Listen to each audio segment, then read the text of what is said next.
Hi, I'm Ryan Bradley. I'm the Program Director for the CNC Manufacturing Program at Rockford Career College, and I'd just like to show you around our CNC lab, talk about our program a little bit. We start you out with math and blueprint reading.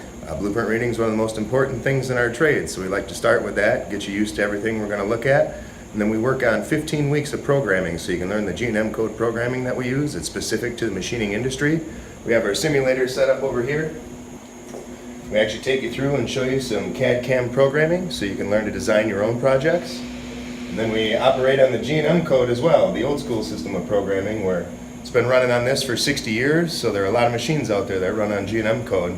We're looking to get you familiar with that so you can read, edit, and interpret your own programs, actually go in and create a program from scratch.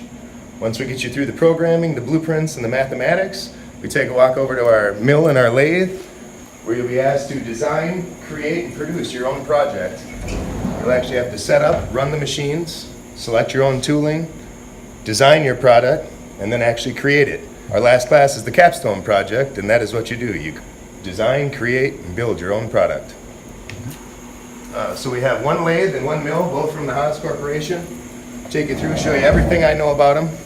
I've been doing this for 13 years, and we have a 10-month program, so there's a lot to learn. But we take you from knowing nothing to actually running the machines in a 10-month course.